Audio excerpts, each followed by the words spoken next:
Welcome to the Housing Hustle podcast. I am, of course, your host with the most feel better. And today we have a guest whose expertise in finance and property investment is transforming lives. Our guest's journey in the finance and lending industry started at the young age of 19 with a passion of helping people break free from the debt trap. He has dedicated his career to showing others how to leverage property for passive income, and as a mortgage broker, property investor, and host of the Debt to Financial Freedom podcast. He offers a wealth of knowledge and practical advice to optimize finances and achieve financial freedom. So, listeners, let's get ready to learn from a true expert in this field. It is great excitement and honor that I welcome to the podcast Victor Lagos. Victor, thank you again for being an amazing guest on the podcast. How are you doing? No worries, Phil. I'm doing really well. Thanks for having me back. Glad to be here. I'm excited because we're going to be just jumping straight into it. I know on our entrepreneurial podcast episode we talked about how you got into the entrepreneurial world. I'm curious, what was the first property you bought as an investor in the real estate world? Yeah, so I was in my probably early to mid 20s, and my parents actually helped me buy a property. Uh, I was working at a bank, and pretty much I had the borrowing capacity, but my parents didn't. They had some issues in the past where they were sold property, didn't go in their favor, and they just had a mortgage, and I wasn't living at home anymore. So it actually made more sense for them to actually sell. And because they couldn't borrow, I became the investor and the borrower, and they became my tenants. So, which is which is interesting, right? So I got the tax benefits, they paid the rent, and they bought in the same area that we were living in, at the family home was. But to be honest, it wasn't the right move. In hindsight, we could have done a lot better. And I guess that's why I'm on the podcast, is to share a bit of that story. And if you'd like, I can go a little bit deeper. I would love to. I just have to ask, what was it like being able to switch the roles? Because I know parents like to say, under my house, my rules.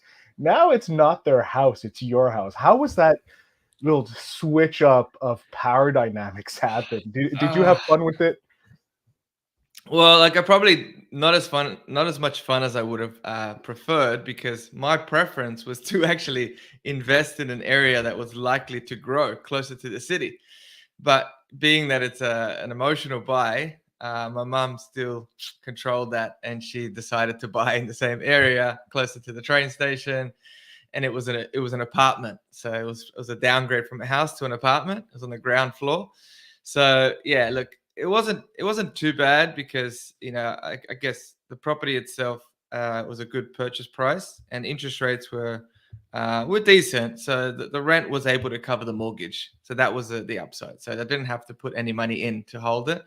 Um, but the funny part was when things took a turn, and they actually, I don't know if you want to call it funny, but they actually had to move out, and I got actual real tenants in that paid more rent because they weren't paying enough, and I felt bad to charge them more. Um, which, yeah, look, now they're in their older age, and look, I'm very grateful, because that was my leg into the property market. And I actually leveraged that property to help me start business as well, a few years later. So I owned it for probably, I think, about I'd say 4 or 5 years. Um, and I got tax deductions, I got additional income, and then because it grew in value, I was able to borrow money against the equity, and use that money to one, help my parents clear some debts, because my mom had some unsecured debts, and two, I was able to borrow money from a bank to start up my first business, because banks like to lend you money if you have property, even if Yeah. you can't prove your income. Like, they can go off forecasts, and a business plan. But if you've got property, they'll happily lend you money. So that helped me. That's a big thing too. When you decided to get step your toe in, right? It was a financial buy because it was connected to your parents and it was in the same relative area of where you grew up. who was your first mentor to help you get out of the emotional area of buying to being a practical realtor investor in this the real estate market? Yeah, so that property was purchased before I actually worked. I worked in finance. I was working for a bank, but I didn't work specifically for a property investment company. So I was kind of like I was learning as I went. So I remember once I went to a like a boot camp sort of course on property investment, and that was I'm guessing it was probably around 2013, around then. So it was a while ago. Um, and I sort of learned a little bit. I wouldn't call him a mentor because I didn't buy the course. It was like a free one for a weekend. Um, but I learned enough that I was okay. There's more to this game. And then when I left my banking job, I already owned the property, and I was working for a group that was selling investment properties to investors, and they were mostly brand new. But again, what I realized is that there was a skill set to it, and if you were able to understand the pricing and you had connections and you also used available data to research where to invest, then you can pretty much have the upper hand compared to the most of the people, because most people don't one, they don't know that this data exists, and two, they don't know how to interpret it. There's a lot of noise out there and a lot of different resources, and it can be overwhelming. So when you have an organization that's built around finding the data, interpreting the data, and putting that into an actual plan and helping investors to source property, then that opened up my eyes, and that's what's put me on the journey of how do I piece all that together to help my customers. When did you switch over to being someone who's looking to invest in property to helping people invest in property? Was that something that was always your goal, or were you kind of drawn to it later on in your journey? I guess I was already drawn to it early on. As soon as I got a taste for it, it kind of just made me realize that there was a whole new world out there available to people who had figured out money, who had been able to save and spend less than they earn, and save money and actually have the ability to borrow, because they were playing a game at a level that allowed them to borrow more and more. At that time, lending regulations weren't as tight. So basically, you could buy property that was high yielding, meaning the rent was higher, and you could then go to a bank and say, look, my income's higher, lend me more money, and they would actually do that. And that was at a time where you could just get more and more property because you bought in the areas that had higher rental return. And if you coupled that with um, equity, meaning that the value of the properties increased, they could borrow the equity for the deposit. So essentially, you just no money down and just keep going over and over. And it got to a level where there was too much of that happening, that the government regulation stepped in and said, we're going to restrict what the banks can lend to investors because it's getting out of control. And that was in 2015. And but because I got a taste for it, because my background was finance, and because I had a background in dealing with people with bad debt and issues with money, um, family wise, and also customers at a previous job that I'd had. Actually, no, wait, let me think. Yeah. It was actually after that. Um, Prior to that, I'd worked with people with bad debt. So I was trying to bridge the gap of like not being good with money, a lot of debt, trying to get out of debt, to like investors who have surplus income, wealth creation. But it's a big gap. It's not as simple as, oh, look, let's just switch and put money and invest. You actually have to work on your habits and your money beliefs and all that sort of stuff. But in terms of the property investment side of things, I started my first business in 2016, and my target clients were literally that, was like, how do I help people that are in debt to get into strategic property investment? So that was my goal. So I was always looking for different people that were focused on the property side while I focus on the finance, and looking for good people.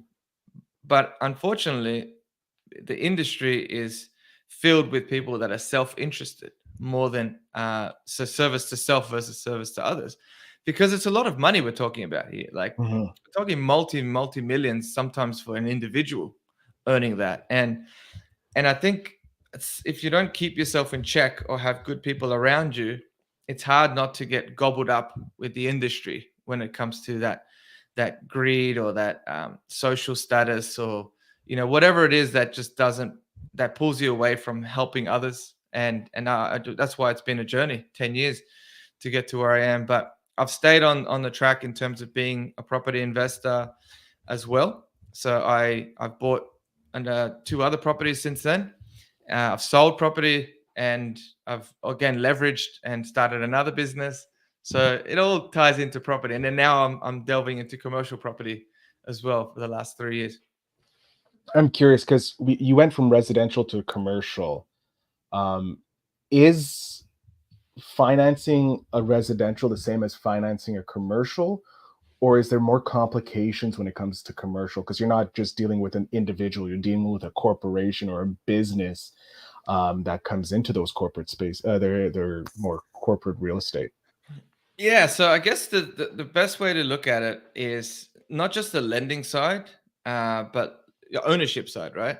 There's a certain um, sophistication or specific knowledge that a commercial buyer would have or expected to have, because the mum and dad purchaser or buyer are typically consumers, right? They are retail buyers. So there's a lot of regulation to protect the consumer, so they're not taken advantage of by not having knowledge.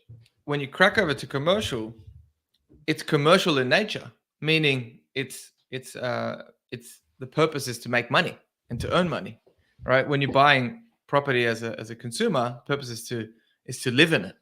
Whilst you can invest, you can still be a consumer investor, which we don't need too much knowledge. Um, but of course, there's a risk of not getting it right.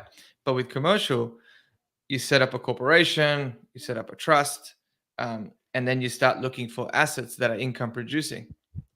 When it comes to commercial property, that can be a simple office. It can be in some type of industrial property, whether it's storage, warehouse, some distribution, and it can be office, right? And then you've got specialized assets or non-standard assets, such as a childcare center, aged care, pubs, clubs, things like that are higher risk. And the reason why I say the higher risk is because, one, there's not a big market to sell them to. That ultimately, banks and financial institutions, they look at worst case scenario at the end, right? And if you can't pay the mortgage and they have to repossess and sell, how easily can they sell it? And obviously, a house is always in high demand because people need to live, Mhm. but a specialized commercial asset is not always in demand, especially if it's high priced, right? Because we're talking like, an entry level commercial might be, a decent one would be $1 million, and then it can go up to, 100 million or more. Whereas, residential, you can buy a freestanding house for like 200,000 or 300,000, depending on the location. So yeah, there's a lot more moving parts to it, but it's a lot more fun, I think, because you can do a lot more. And ultimately, like, it comes down to the same thing around, you know, building your asset base so that it can create passive income. And the reason why commercial attracted me is because the rental returns are higher. So if you mitigate your risks and you do your research and you identify a good asset that's got a good tenant, that's not too specialized, it's in a growing area, you can pretty much get a tenant that's committed to 5 years or 3 years and options to renew, and the rental income is a net return, not a gross return. So that means that all the outgoing expenses are paid by the tenant, not by the landlord. So you literally just, as a landlord, you just collect the rent. That's it. You don't worry. You don't worry about, oh, I got to maintain this and fix this and replace that or deal with this. It's the business owner that is renting the premise. They need that premise to make money.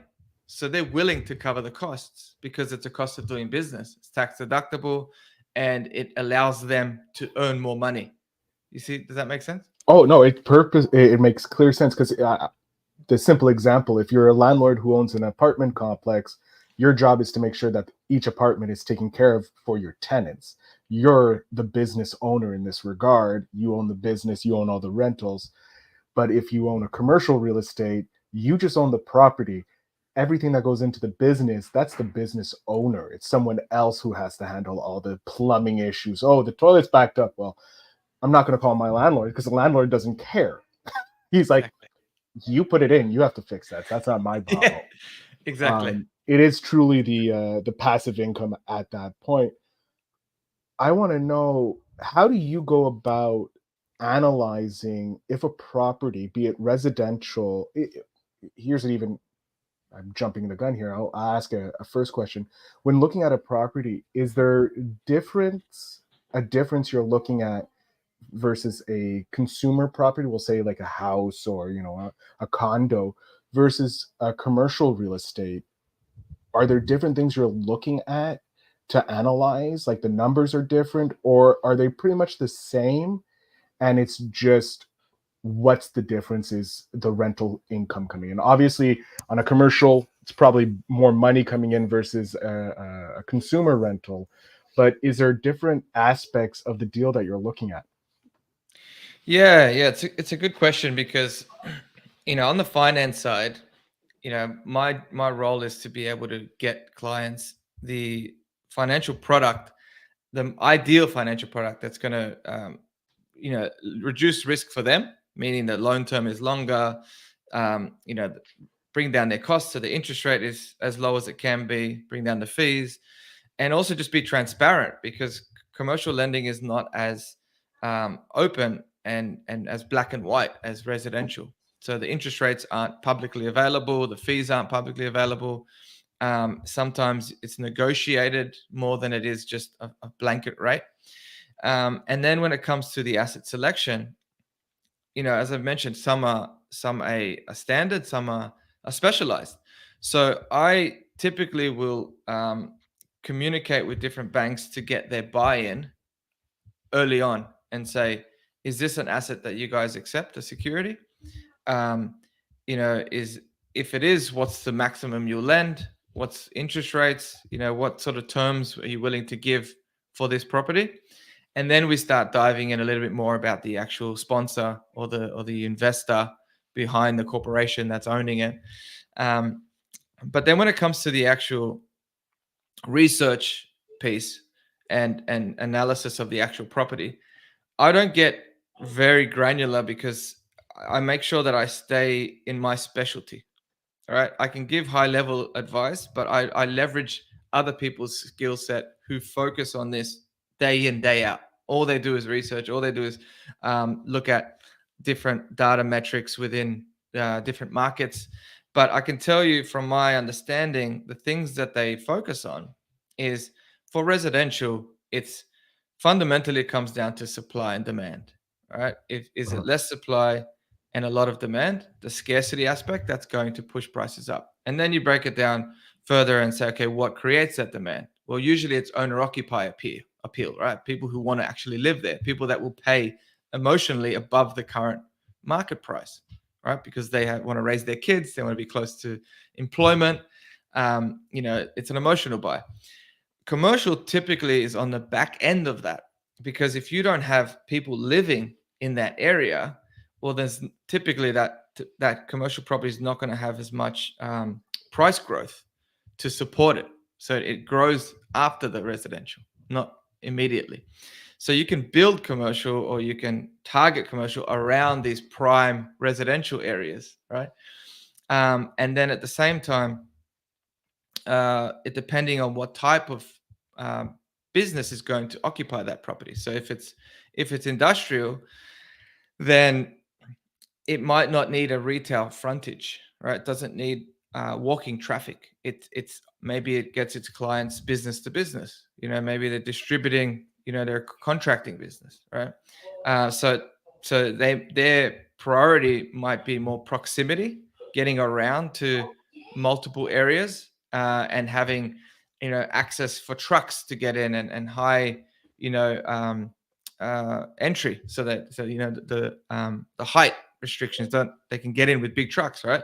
And if it's office, then it needs to be in an area that has population, right? Mhm. People that are going to go there because they have client appointments and things like that. And then retail, again, it comes down to the foot traffic. So you can see there's a lot that goes into commercial to identify this sort of stuff. And then you do the due diligence on the actual tenant. How long have they been in business? Have they got a proven track record of paying their rent on time? Are they, because a lot of businesses fail. And Mhm. as an investor of the real estate or the landlord, you need to know what your risks are, that if that tenant moves out or they go into liquidation and they shut shop, how long will it take you? One, you got to cover the cost while they're not there, because you got to still pay the mortgage, you still got to pay all the other costs to the local council and whatever maintenance. And two, how long will it take you to get another tenant that's willing to pay market rent? It might take you 6 months, right? It might take you a year. And that's the risk you have in commercial if you don't do it right. If it's not able to be rented out to other high demand industries, you might have long-term vacancy. Whereas in residential, you're typically not going to have long-term vacancy. If you invest in an area that is in demand, you'll have people ready to move in straight away, right? And Mhm. highly likely they'll pay a little bit more rent, especially with the tight rental market that we currently have across Australia. The vacancy rates are so low, so you have immigration people coming in and looking for places to live. So as soon as something's available, you've got tenants lined up. Commercial's not the same. Oh, I'm curious because right now I'm in North America and there's this interesting conversation happening with corporations buying up rental properties that aren't commercial, they're residential properties. And I'm wondering if you are seeing the same in Australia, and what is the talk like? Because I know a lot of people are saying that it's landlords aren't owners, they're not business owners because they're they're mooching, if you will, off of people who need rent. And I'm wondering how you see that and how you deal with people saying the same thing if it's happening down in Australia as well. I understand commercial real estate is necessary and landlords there are necessary to hold the things. On the flip side, with so many the housing market kind of being tight right now because no new properties are being made or it's taking too long for new properties. Some Yeah. people are criticizing the landlords and the corporate landlords. Do you see that kind of conversation happening in Australia today, or do you foresee those conversations happening? Yeah. Look, it's thanks for sharing that. I mean, it's always good to know what's going on the other side of the world.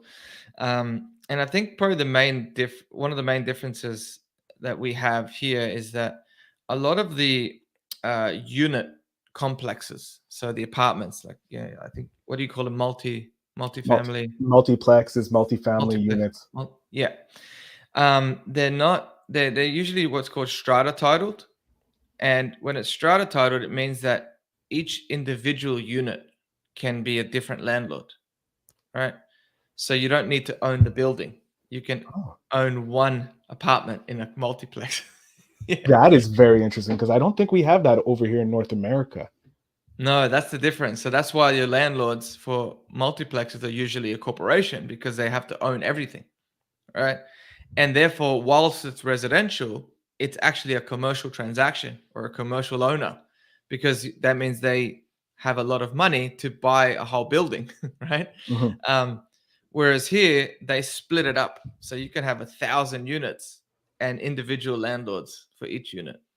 And obviously, it's not very lucrative to own one.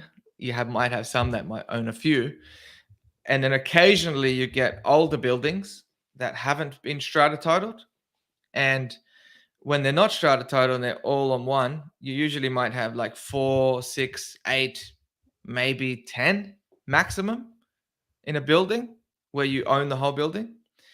But usually what the investor or the landlord will do is actually spend money to strata title. And in order to do that, they have to bring them up to code, right? To regulation, building code, whether that's fire signage, fire exits, disability access, um, all these different things to bring it up to current regulations. That's what's required in order to split them up. But that's also a way to manufacture growth, because when it's just one title and you have to own all of it, the value is going to be less than if you had multiple units, because now each individual unit is worth more. I guess the reason why it's because you can sell it easier, right? You can sell it to one family to move in. You can sell it to an owner occupier. You can sell it to an investor who wants to be a landlord. Whereas if you just own the entire block, you'll never sell it to an owner occupier, right? Because they only want to live in one of those apartments, not the whole building. They don't want, unless they got a huge family that they're bringing from overseas. So yeah, I think that's the main difference why that probably can't happen as easy as North America, because it's hard to find those opportunities that you can own the entire block. I think that's a way that you guys have kind of put a leash, if you will. The leash is not the proper word, but it's best simile on the proliferation of single corporations owning multiple units and increasing the rent. Whereas if it's stratatized, I love the idea of like each unit can be a sole ownership inside an apartment complex or a multiplex, giving it more units. Like you said, there's more market, so there's more opportunities for that. And with older buildings doing that, I think that's saving you guys some headaches in the future that we're facing right now. Where do you see, like, you currently have Lagos Financial, which is helping people create their investment opportunities in the real estate. Where do you see yourself and Lagos in the future? So I'm also setting up I've actually got another company already. It's a startup. It's called Propeller, Propela. And my co-founder is also a mortgage broker. So he focuses also on property investment. So between us, we have a lot of experience dealing with investors and understanding what different banks and lenders will do for investors, because it's a hard game to navigate, as interest rates they're not crazy high, but they are much higher than they used to be for the last few years. And also the cost of living is higher, and inflation has devalued the dollar. And for that, in order to keep borrowing money, you need to be strategic, and you need to time things carefully, and you need to actually invest well, and not just jump into any property because that's where everyone else is saying to invest. So what we've realized is that what's missing in the market is strategy, right? And actual property planning, unbiased. When I say unbiased, I mean when we don't have a financial interest in selling them property. At the moment, the reason I mention this is because that's where I see the future of where my attention will go, and where I'll be able to help more and more people, while Lagos Financial will continue to support any investor or borrower that needs finance. I'm growing the team to be self-sufficient without my involvement, and because even for that property investment piece, the strategy, it doesn't mean Lagos Financial has to be the broker, right? Because there are nearly 20,000 mortgage brokers in Australia, and some of them have got big client bases, right? Some of them are very good at what they do. but they're not property strategists. They're not even finance strategists, right? They'll get loans from banks, right? And then same as property people, a lot of them, they'll sell you property, but they don't understand the finance. And property is a game of finance ultimately, right? If you put we talked about leverage. Well, if you have to use your own money the whole time, there's a very low amount that you can come up with. But by leveraging other people's money and financial institutions and banks, that's how you can, grow your wealth. And you can partner with banks, because banks want to work with savvy investors because they make money on interest with very low risk. And so they're going to support you. So the propeller business is around building a community and education to help investors understand how this stuff works, from finance and from property selection and research. So it's a collaboration. So we're collaborating with a property data analytics company that offers a SaaS program, and they're pulling all the data from the government, all the data from past sales, and even current data, stuff on market, to be able to identify where to invest and why. But you can't just say, here, skip straight to the area. And that's what a lot of people do. Let's just go straight in because that's where there's going to be growth. But what about your specific circumstances? All right. What about the timeline in which you have of your working life? What about your plans to grow your family? What about your plans to start up a business? All right. What about the insurances you need if things don't go to plan and someone gets injured or dies? All right. What about when interest rates go up, if they go up again? What happens if we have another pandemic? All these different things that people don't think about when they just jump straight in. This is where strategy comes into play. While you can put the structures in place and you plan it out, it's never going to be perfect. You can't predict everything, but you can set things up so that if things don't go to plan, you don't have to sell before you make, if you get any growth, because that's ultimately what it comes down to, is being able to hold on to your properties and for enough time to realize your gains. All right. Where it gets challenging is when people don't have the plans and they don't have any type of strategy and they sell because they can't afford to hold. All right. And that's where people lose, because they lose because they can't afford to hold it. Somebody else buys it and they time the market better. Could it be a fluke? Could be with research, and they get all the gains, while the other person that was literally holding it for all this time just was, sometimes they call they're holding up a dear life, right? I really want to hold it, and they're struggling because they're putting all their money into holding it and they don't have enough to raise their family or to pay for the kids' education or whatever it is, and they're in this debt trap. So that's why Propeller is being born, and that's 10 years in the making, is to create this and to be able to take data from multiple aspects, data from the property area and the locations, data from your spending, right? So we can look at bank statements using open banking and identify what is your cash surplus after outgoings, and what are your patterns. And then we can identify, what's your risk profile. So what's your, how much can you take on and go to bed at night without stressing out? Because, people can stress out even if they, you know what I'm talking about, right? Like Yeah, the there's a risk stress of tolerance there. like, Yeah, can I afford to pay the rent? Can I pay the food and all that? With investing in this property, you're being able to take all these data points, put them in, and go, okay, this is your safe zone. This is where you'll be okay, depending on if the market goes up and down, versus, hey, let's, like you said, jump into this area which is supposed to be good and hold on to dear life and pray that everything comes out good. You're like, no, we're going to go over here. We're going to make an actual solid strategy so that where you invest, you won't be holding and praying that the gains come. We'll make sure that you're able to take care of all yourselves. And I think that's a genius way of doing it, bringing education into an area that there's not that much education on it. There's not a lot of financial literacy, exactly. which is super important because, like you said, a lot of people are living in their debt and they're not realizing what they can accomplish. And like millennials want to have a home, they want to be able to have these properties so that they can grow their family and that.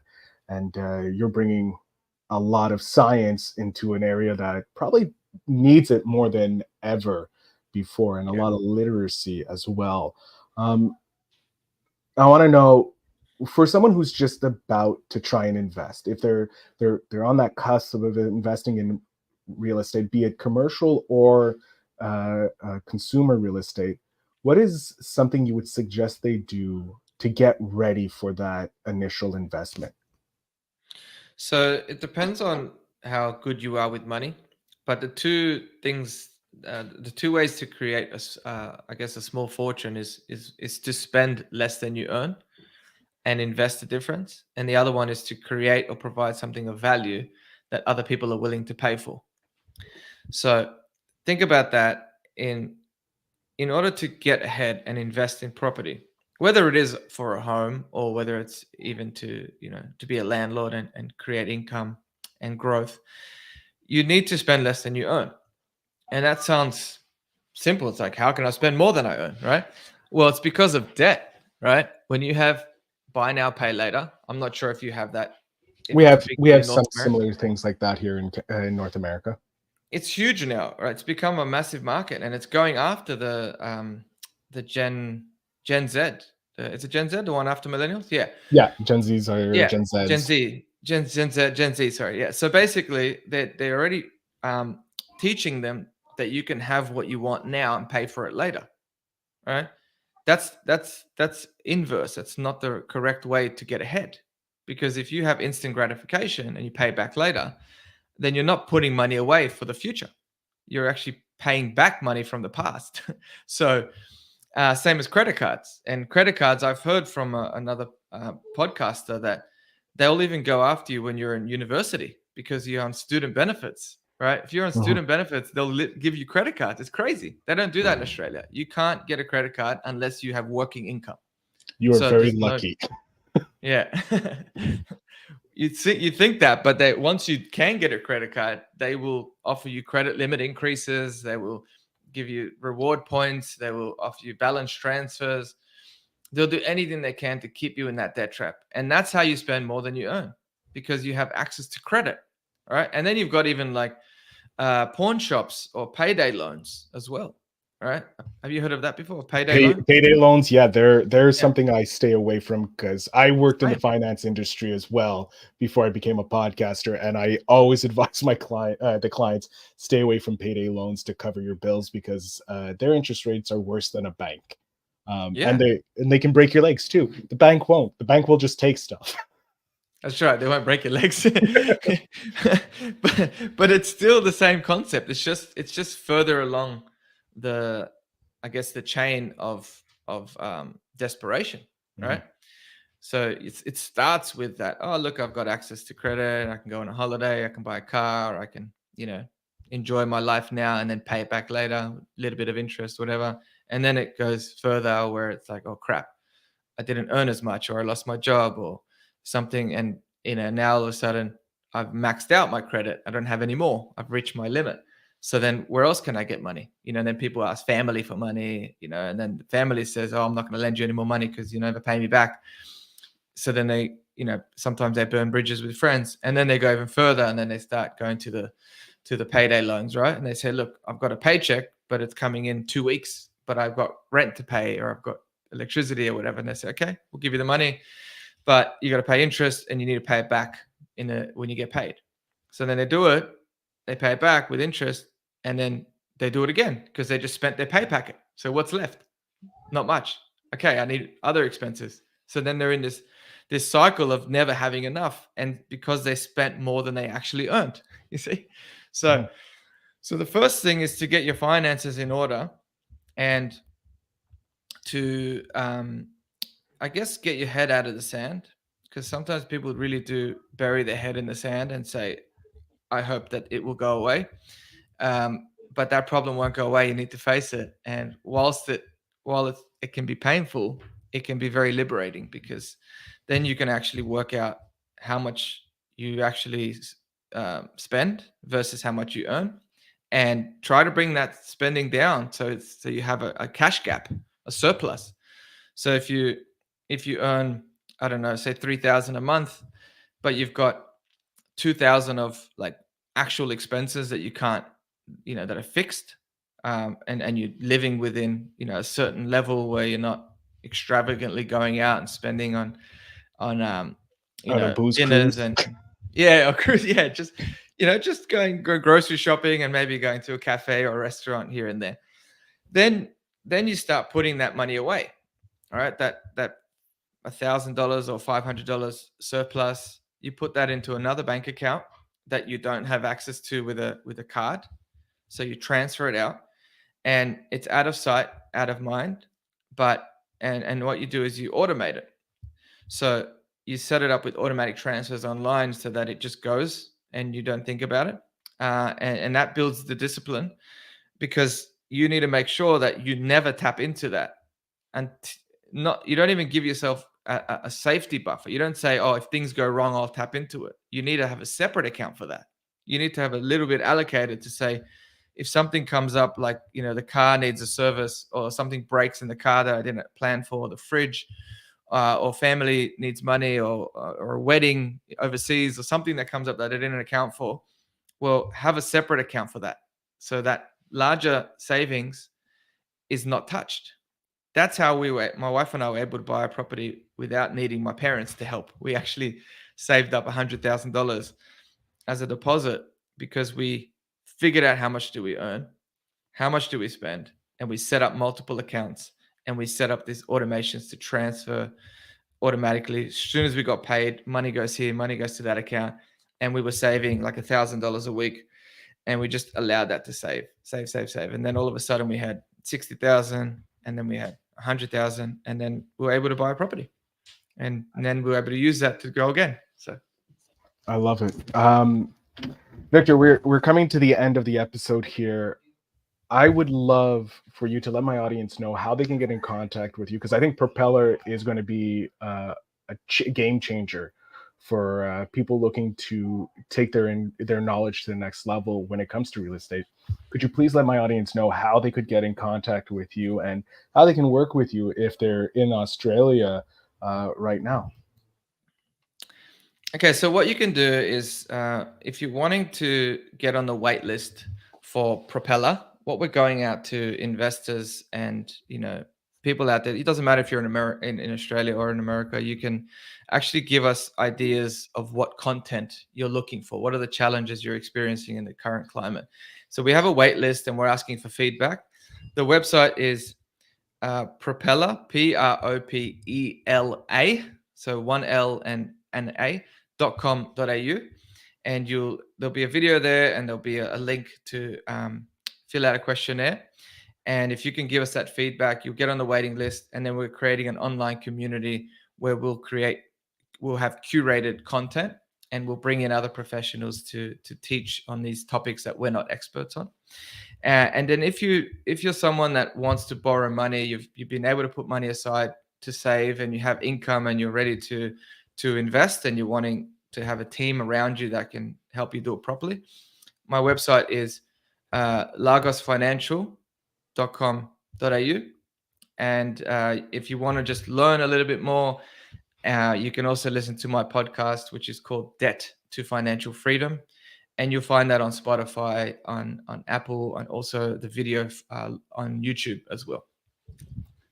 Victor, I thank you so much again for educating me in something I have no idea about, but taking me through levels of knowledge that are very prominent and very important to us here, for anybody looking to get into the real estate game or becoming a housing hustler themselves. So I thank you so much for being on the podcast. No worries, Phil. Really great to be here again. Awesome. Thanks everyone for listening. To my audience, make sure you check out the show notes down below, because they'll have all the links to Victor's podcast, Lagos Financial, and of course Propeller, so that you can get on that wait list and get part of that curated content so that you can become financially literate to the next level. I thank you all for listening, and remember to always invest in yourself.